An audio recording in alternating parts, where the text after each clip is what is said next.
Bonjour à tous, bienvenue sur la chaîne. Aujourd'hui, je vous propose de lire le premier livre des fables de Jean de La Fontaine. Les fables de Jean de La Fontaine, premier livre. La cigale et la fourmi. La cigale, ayant chanté tout l'été, se trouva fort dépourvue quand la bise fut venue. Pas un seul petit morceau de mouche ou de vermisseau. Elle alla crier famine chez la fourmi sa voisine, la priant de lui prêter quelques grains pour subsister jusqu'à la saison nouvelle. « Je vous payerai, lui dit-elle. Avant l'août, foi d'animal, intérêt et principal. » La fourmi n'est pas prêteuse.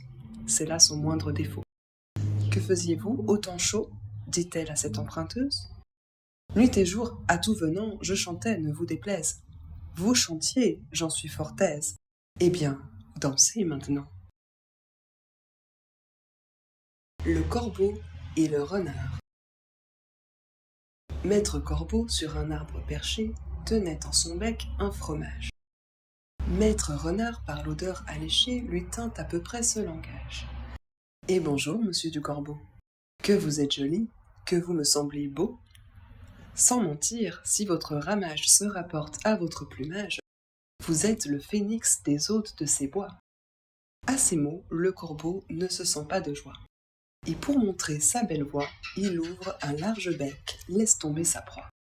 Le renard s'en saisit et dit « Mon bon monsieur, apprenez que tout flatteur vit aux dépens de celui qui l'écoute.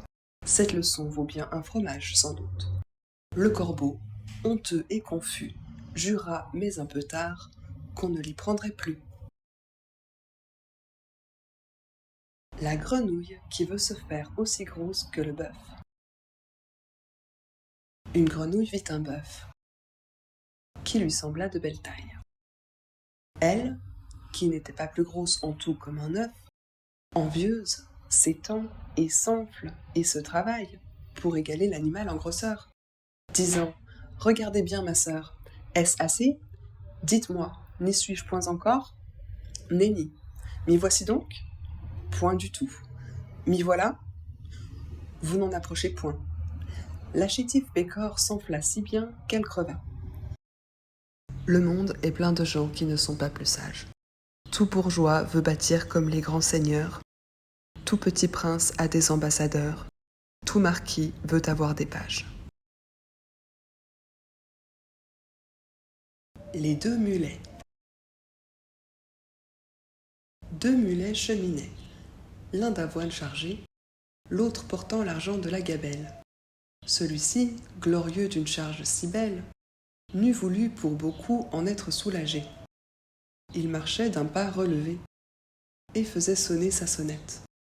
Quand l'ennemi se présentant, comme il en voulait à l'argent, sur le mulet du fisc une troupe se jette, le saisit au frein et l'arrête. Le mulet, en se défendant, se sent percer de coups. Il gémit, il soupire. « Est-ce donc là, dit-il, ce qu'on m'avait promis ? Ce mulet qui me suit du danger se retire, et moi j'y tombe et je péris. »« Ami, dit son camarade, il n'est pas toujours bon d'avoir un haut emploi. Si tu n'avais servi qu'un meunier comme moi, tu ne serais pas si malade. »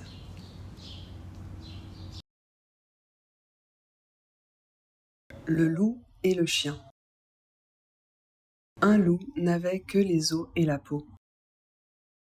Tant les chiens faisaient bonne garde, ce loup rencontre un dogue aussi puissant que beau, gras, poli, qui s'était fourvoyé par mégarde. L'attaquer, le mettre en quartier, Sire Loup l'eût fait volontiers. Mais il fallait livrer bataille, et le matin était de taille à se défendre hardiment. Le loup donc l'aborde humblement, entre en propos et lui fait compliment sur son embonpoint qu'il admire. « Il ne tiendra qu'à vous, beau sire, d'être aussi gras que moi, » lui repartit le chien.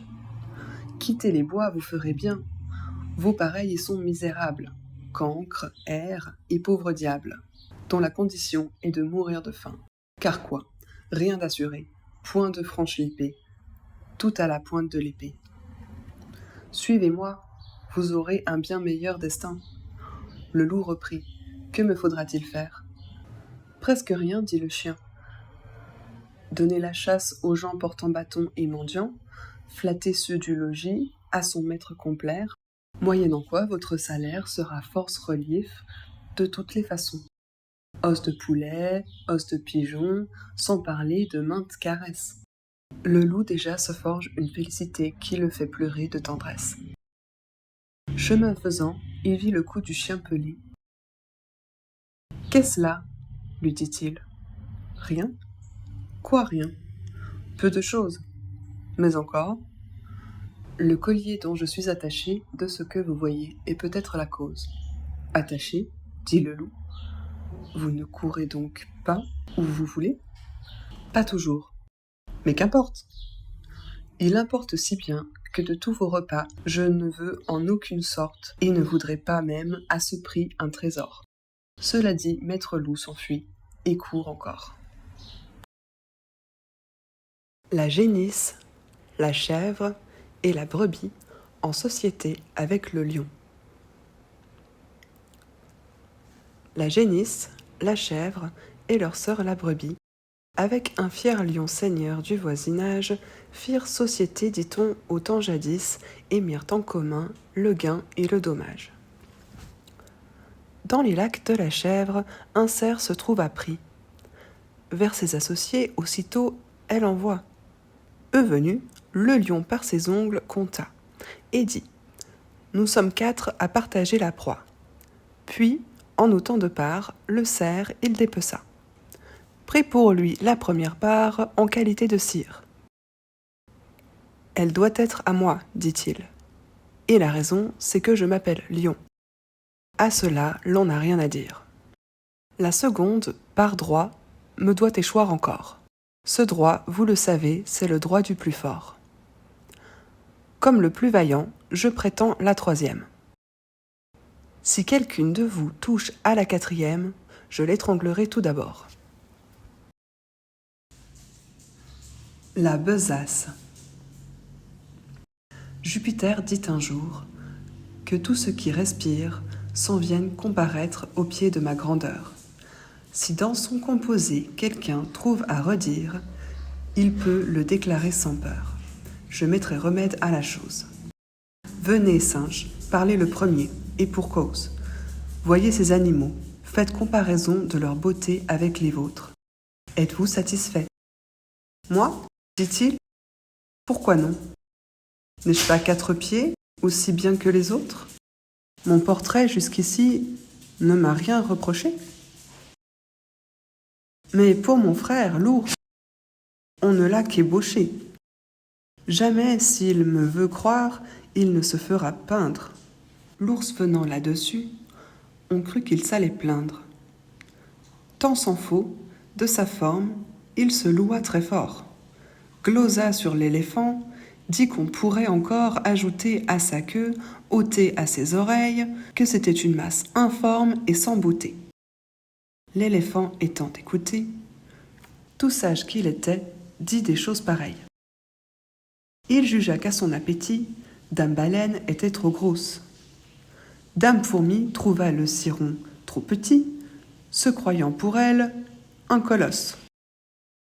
Jupin les renvoya, s'étant censurés tous, du reste content d'eux, mais parmi les plus fous, notre espèce excella, car tout ce que nous sommes, lynx, envers nos pareils, et taupes, envers nous, nous nous pardonnons tout, et rien aux autres hommes.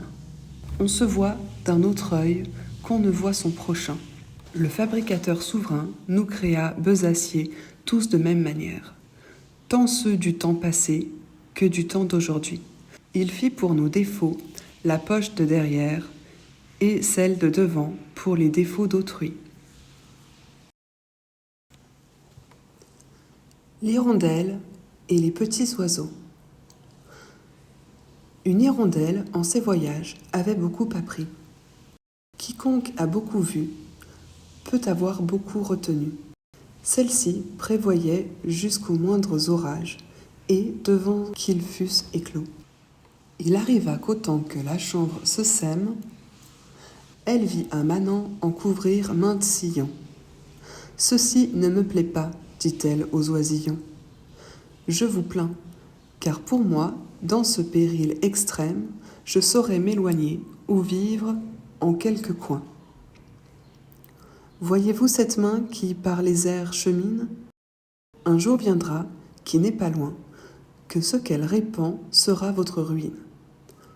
De là naîtront engins à vous envelopper, et lacets pour vous attraper. Enfin, mainte et mainte machine qui causera dans la saison votre mort ou votre prison. Gare la cage ou le chaudron. C'est pourquoi leur dit l'hirondelle, mangez ce grain, et croyez-moi, les oiseaux se moquèrent d'elle. Ils trouvaient au champ trop de quoi. Quand la chenevière fut verte, l'hirondelle leur dit, arrachez brin à brin ce qui a produit ce maudit grain, ou soyez sûrs de votre perte. Prophète de malheur, babillarde, dit-on, le bel emploi que tu nous donnes. Il nous faudrait 1000 personnes pour éplucher tout ce canton. Le chanvre étant tout à fait cru, l'hirondelle ajouta, ceci ne va pas bien, mauvaise graine est tôt venue. Mais puisqu'ici l'on ne m'a cru en rien, dès que vous verrez que la terre sera couverte et qu'à leur blé les gens n'étant plus occupés feront aux hirondelles la guerre, quand réguinlettes et réseaux attraperont petits oiseaux, ne volez plus de place en place, demeurez au logis ou changez de climat. Imitez le canard, la grue et la bécasse. Mais vous n'êtes pas en état de passer comme nous les déserts et les ondes, ni d'aller chercher d'autres mondes. C'est pourquoi vous n'avez qu'un parti qui soit sûr, c'est de vous refermer au trou de quelques murs. Les oisillons, las de l'entendre, se mirent à jaser aussi confusément. Que faisaient les Troyens quand la pauvre Cassandre ouvrait la bouche seulement? Il en prit aux uns comme aux autres, maint oisillon se vit esclave retenu. Nous n'écoutons d'instinct que ceux qui sont les nôtres, et ne croyons le mal que quand il est venu. Le rat de ville et le rat des champs. Autrefois, le rat de ville invita le rat des champs, d'une façon fort civile, à des reliefs d'ortolans. Sur un tapis de Turquie, le couvert se trouva mis. Je laisse à penser la vie que firent ces deux amis. Le régal fut fort honnête. Rien ne manquait au festin. Mais quelqu'un troubla la fête pendant qu'ils étaient en train. À la porte de la salle, ils entendirent du bruit. Le rat des villes détale, son camarade le suit. Le bruit cesse, on se retire. Rat en campagne aussitôt, et le citadin de dire « Achevons tout notre rot ». « C'est assez, dit le rustique. Demain, vous viendrez chez moi. Ce n'est pas que je me pique de tous vos festins de roi, mais rien ne vient m'interrompre, je mange à tout loisir. Adieu donc, fille du plaisir que la crainte peut corrompre. » Le loup et l'agneau. La raison du plus fort est toujours la meilleure. Nous l'allons montrer tout à l'heure. Un agneau se désaltérait dans le courant d'une onde pure. Un loup survient à jeun, qui cherchait aventure, et que la faim en ces lieux attirait. Qui te rend si hardi de troubler mon breuvage? Dit cet animal plein de rage. Tu seras châtié de ta témérité.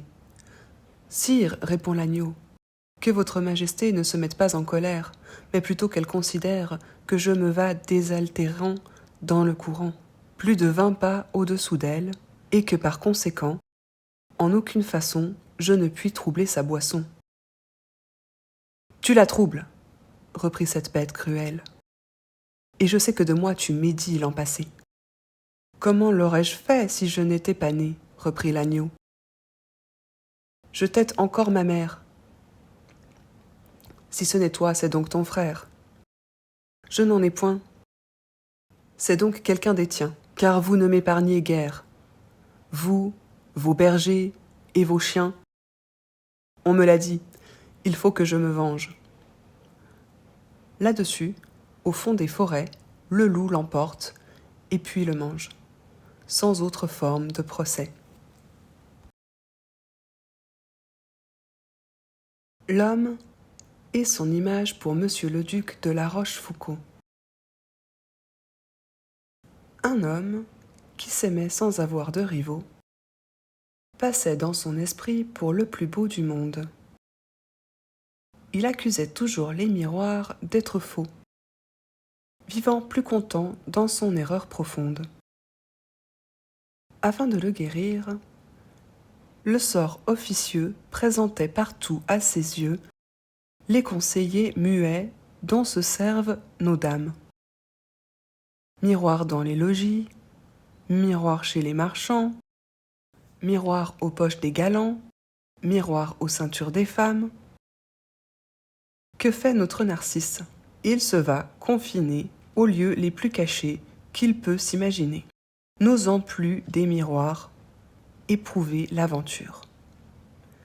Mais un canal formé par une source pure se trouve en ces lieux écartés. Il s'y voit, il se fâche, et ses yeux irrités pensent apercevoir une chimère vaine. Il fait tout ce qu'il peut pour éviter cette eau. Mais quoi? Le canal est si beau qu'il ne le quitte qu'avec peine. On voit bien où je veux venir. Je parle à tous, et cette erreur extrême est un mal que chacun se plaît d'entretenir. Notre âme, c'est cet homme amoureux de lui-même. Tant de miroirs, ce sont les sottises d'autrui. Miroirs de nos défauts, les peintres légitimes, et quant au canal, c'est celui que chacun sait, le livre des maximes. Le dragon a plusieurs têtes et le dragon a plusieurs queues. Un envoyé du grand seigneur préférait, dit l'histoire, un jour chez l'empereur les forces de son maître à celles de l'empire. Un Allemand se mit à dire « Notre prince a des dépendants qui de leur chef sont si puissants que chacun d'eux pourrait soudoyer une armée. » Le Chiaou, homme de sens, lui dit « Je sais par renommée ce que chaque électeur peut de monde fournir, et cela me fait souvenir d'une aventure étrange et qui pourtant est vraie. J'étais en un lieu sûr lorsque je vis passer les 100 têtes d'une hydre au travers d'une haie. Mon sang commence à se glacer, et je crois qu'à moins on s'effraie. Je n'en eus toutefois que la peur sans le mal. Jamais le corps de l'animal ne put venir vers moi, ni trouver d'ouverture. Je rêvais à cette aventure, quand un autre dragon, qui n'avait qu'un seul chef, et bien plus d'une queue à passer, se présente. Me voilà saisi de rechef, d'étonnement et d'épouvante. Ce chef passe, et le corps, et chaque queue aussi. Rien ne les empêcha. L'un fit chemin à l'autre. Je soutiens qu'il en est ainsi de votre empereur et du nôtre. Les voleurs et l'âne. Pour un âne enlevé, 2 voleurs se battaient. L'un voulait le garder, l'autre le voulait vendre. Tandis que coup de poing trottait et que nos champions songeaient à se défendre, arrive un 3e larron qui saisit maître Aliboron. L'âne, c'est quelquefois une pauvre province. Les voleurs sont tel et tel prince. Comme le Transylvain, le Turc et le Hongrois. Au lieu de 2, j'en ai rencontré 3. Il est assez de cette marchandise. De nul d'eux n'est souvent la province conquise. Un quart voleur survient, qui les accorde net, en se saisissant du baudet. Simonide préservée par les dieux. On ne peut trop louer 3 sortes de personnes. Les dieux, sa maîtresse et son roi. Malherbe le disait, j'y souscris quant à moi, ce sont maximes toujours bonnes. La louange chatouille et gagne les esprits. Les faveurs d'une belle en sont souvent le prix. Voyons comment les dieux l'ont quelquefois payé. Simonide avait entrepris l'éloge d'un athlète et la chose essayée. Il trouva son sujet plein de récits tout nus. Les parents de l'athlète étaient gens inconnus. Son père, un bon bourgeois, lui sans autre mérite, matière infertile et petite. Le poète d'abord parla de son héros. Après en avoir dit ce qu'il en pouvait dire, il se jette à côté, se met sur le propos de Castor et Pollux, ne manque pas d'écrire que leur exemple était aux lutteurs glorieux, élève leur combat spécifiant les lieux où ses frères s'étaient signalés davantage. Enfin, l'éloge de ces dieux faisait les 2/3 de l'ouvrage. L'athlète avait promis d'en payer un talent, mais quand il le vit, le galant, n'en donna que le tiers, et dit fort franchement que Castor et Pollux acquittassent le reste. Faites-vous contenter par ce couple céleste. Je vous veux traiter cependant. Venez souper chez moi, nous ferons bonne vie. Les convives sont gens choisis, mes parents, mes meilleurs amis. Soyez donc de la compagnie. Simonide promit. Peut-être qu'il eut peur de perdre outre son dû, le gré de sa louange. Il vint, l'on festine, l'on mange. Chacun étant en belle humeur, un domestique accourt, l'avertit qu'à la porte, 2 hommes demandaient à le voir promptement. Il sort de table, et la cohorte n'en perd pas un seul coup de dent. Ces 2 hommes étaient les Gémeaux de l'éloge. Tous 2 lui rendent grâce, et pour prix de ses vers, ils l'avertissent qu'il déloge, et que cette maison va tomber à l'envers. La prédiction en fut vraie. Un pilier manque, et le plafond, ne trouvant plus rien qu'il était, tombe sur le festin, brise plats et flacons, n'en fait pas moins aux échansons.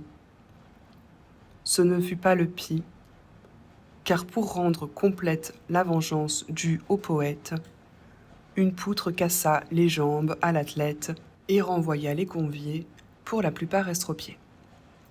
La renommée eut soin de publier l'affaire.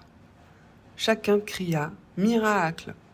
On doubla le salaire que méritaient les vers d'un homme aimé des dieux. Il n'était fils de bonne mère, qui, les payant à qui mieux, pour ses ancêtres n'en fit faire. Je reviens à mon texte, et dis premièrement qu'on ne saurait manquer de louer largement les dieux et leurs pareils. De plus que Melpomène, souvent sans déroger, trafique de sa peine. Enfin qu'on doit tenir notre art en quelque prix. Les grands se font honneur dès lors qu'ils nous font grâce. Jadis l'Olympe et le Parnasse étaient frères et bons amis. La mort et le malheureux. Un malheureux appelait tous les jours la mort à son secours. « Ô mort, lui disait-il, que tu me sembles belle, viens vite, viens finir ma fortune cruelle. » La mort crut, en venant, l'obliger en effet. Elle frappe à sa porte, elle entre, elle se montre. « Que vois-je » cria-t-il. « Ôtez-moi cet objet. Qu'il est hideux, que sa rencontre me cause d'horreur et d'effroi. N'approchez pas, ô mort, retire-toi. » Mécénas fut un galant homme. Il a dit quelque part qu'on me rende impotent, cul de jatte, goutteux, manchot. Pourvu qu'en somme je vive, c'est assez. Je suis plus que content. Ne viens jamais, ô mort, on t'en dit tout autant. La mort et le bûcheron. Un bûcheron, tout couvert de ramée, sous le fait du fagot aussi bien que des ans, gémissant et courbé, marchait à pas pesants et tâchait de gagner sa chaumine enfumée. Enfin, n'en pouvant plus d'effort et de douleur, il met bas son fagot, il songe à son malheur. Quel plaisir a-t-il eu depuis qu'il est au monde? En est-il un plus pauvre en la machine ronde? Point de pain quelquefois et jamais de repos. Sa femme, ses enfants, les soldats, les impôts, le créancier et la corvée lui font d'un malheureux la peinture achevée. Il appelle la mort. Elle vient sans tarder. Lui demande ce qu'il faut faire. C'est, dit-il, afin de m'aider à recharger ce bois. Tu ne tarderas guère. Le trépas vient tout guérir. Mais ne bougeons d'où nous sommes, plutôt souffrir que mourir. C'est la devise des hommes. L'homme entre deux âges et ses deux maîtresses. Un homme de moyen âge et tirant sur le grison jugea qu'il était saison de songer au mariage. Il avait du content et partant de quoi choisir, toutes voulaient lui plaire. En quoi notre amoureux ne se pressait pas tant. Bien adressé n'est pas petite affaire. Deux veuves sur son cœur heurent le plus de part. L'une encore verte et l'autre un peu bien mûre, mais qui réparait par son art ce qui avait détruit la nature. Ces deux veuves, en badinant, en riant, en lui faisant fête, l'allaient quelquefois étonnant, c'est-à-dire ajustant sa tête. La vieille, à tout du moment, de sa part emportait un peu du poil noir qui restait afin que son amant en fût plus à sa guise. La jeune saccageait les poils blancs à son tour. Toutes deux firent tant que notre tête grise demeura sans cheveux et se douta du tour. Je vous rends, leur dit-il, mille grâces, les belles qui m'avaient si bien tendu. J'ai plus gagné que perdu, car d'hymen point de nouvelles. Celle que je prendrais voudrait qu'à sa façon je vécusse et non à la mienne. Il n'est tête chauve qui tienne. Je vous suis obligée, belle de la façon. Le renard et la cigogne. Compère le renard se mit un jour en frais et retint à dîner commère la cigogne. Le régal fut petit et sans beaucoup d'apprêt. Le galant, pour toute besogne, avait un bourret clair, il vivait chichement. Ce bourret fut par lui servi sur une assiette. La cigogne au long bec n'en put attraper miette, et le drôle eut la paix le tout en un moment. Pour se venger de cette tromperie, à quelque temps de là, la cigogne le prit. « Volontiers, lui dit-il, car avec mes amis, je ne fais point cérémonie. » À l'heure dite, il courut au logis de la cigogne son hôtesse. Loua très fort sa politesse, trouva le dîner cuit à point. Bon appétit surtout, renard n'en manque point. Il se réjouissait à l'odeur de la viande, mise en menus morceaux et qu'il croyait friande. On servit pour l'embarrasser en un vase à long col et d'étroites embouchures. Le bec de la cigogne y pouvait bien passer, mais le museau du cire était d'autre mesure. Il lui fallut à jeun retourner au logis, honteux comme un renard qu'une poule aurait pris, serrant la queue et portant bas l'oreille. Trompeur, c'est pour vous que j'écris. Attendez-vous à l'appareil. L'enfant et le maître d'école. Dans ce récit, je prétends faire voir d'un certain sot la remontrance vaine. Un jeune enfant, dans l'eau se laissa choir en badinant sur les bords de la Seine. Le ciel permit qu'un saule se trouvât, dont le branchage, après Dieu, le sauva. S'étant pris, dis-je, aux branches de ce saule, par cet endroit passe un maître d'école. L'enfant lui crie « Au secours, je péris !» le majesté se retournant à ses cris, d'un ton fort grave, à contretemps, s'avise de le tancer. « Ah, le petit babouin ! Voyez, dit-il, où l'a mis sa sottise. Et puis, prenez de tels fripons le soin. Que les parents sont malheureux, qu'il faille toujours veiller à semblable canaille, qu'ils ont de maux, et que je plains leur sort. » Ayant tout dit, il mit l'enfant à bord. Je blâme ici plus de gens qu'on ne pense. Tout babillard, tout censeur, tout pédant se peut connaître au discours que j'avance. Chacun des trois fait un peuple fort grand. Le Créateur en a béni l'engeance. En toute affaire, ils ne font que songer aux moyens d'exercer leur langue. Et, mon ami, tire-moi de danger, tu feras après ta harangue. Le coq et la perle.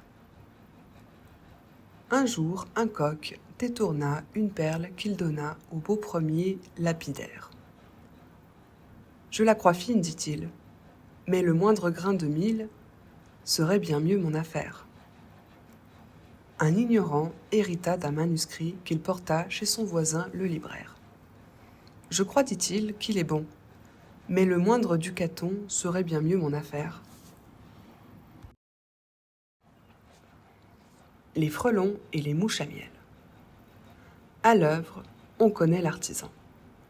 Quelques rayons de miel 100 mètres se trouvèrent. Des frelons les réclamèrent. Des abeilles s'opposant, devant certaines guêpes, on traduisit la cause. Il était malaisé de décider la chose. Les témoins déposaient qu'autour de ces rayons, des animaux ailés bourdonnant un peu longs, de couleur fort tannée et tels que les abeilles avaient longtemps paru. Mais quoi ? Dans les frelons, ces enseignes étaient pareilles. La guêpe, ne sachant que dire à ces raisons, fit enquête nouvelle, et pour plus de lumière, entendit une fourmilière. Le point n'en put être éclairci. « De grâce, à quoi bon tout ceci ?» dit une abeille fort prudente. « Depuis tantôt 6 mois que la cause est pendante. Nous voici comme au premier jour. Pendant cela, le miel se gâte. Il est temps désormais que le juge se hâte. N'a-t-il point assez léché l'ours ? Sans tant de contredits et d'interlocutoires, et de fatras, et de grimoires, travaillons, les frelons et nous. On verra qui sait faire, avec un suc si doux, des cellules si bien bâties. » Le refus des frelons fit voir que cet art paraissait leur savoir. Et la guêpe adjugea le miel à leur partie. Plutôt à Dieu qu'on régla ainsi tous les procès, que des Turcs en cela l'ont suivi la méthode, le simple sens commun nous tiendrait lieu de code, il ne faudrait point tant de frais. Au lieu qu'on nous mange, on nous gruge, on nous mine par des longueurs, on fait tant à la fin que l'huître est pour le juge, les écailles pour les plaideurs. Le chêne et le roseau. Le chêne un jour dit au roseau : « Vous avez bien sujet d'accuser la nature. Un roitelet pour vous est un pesant fardeau. Le moindre vent qui d'aventure fait rider la face de l'eau vous oblige à baisser la tête. Cependant que mon front, au Caucase pareil, non content d'arrêter les rayons du soleil, brave l'effort de la tempête. Tout vous est acquillon, tout me semble zéphyr. Encore, si vous naissiez à l'abri du feuillage dont je couvre le voisinage, vous n'auriez pas tant à souffrir, je vous défendrais de l'orage. Mais vous naissez plus souvent sur les humides bords des royaumes du vent. La nature envers vous me semble bien injuste. Votre compassion, lui répondit l'arbuste, part d'un bon naturel, mais quittez ce souci. Les vents ne me sont moins qu'à vous redoutables. Je plie et ne rompt pas. Vous avez jusqu'ici, contre leurs coups épouvantables, résisté sans courber le dos. Mais attendons la fin. Comme il disait ces mots, du bout de l'horizon accourt avec furie le plus terrible des enfants que le Nord eût porté jusque-là dans ses flancs. L'arbre tient bon, le roseau plie. Le vent redouble ses efforts, et fait si bien qu'il déracine celui de qui la tête au ciel était voisine, et dont les pieds touchaient à l'empire des morts. Et voilà, cette première partie est terminée. J'espère vous revoir bientôt sur la chaîne. Au revoir.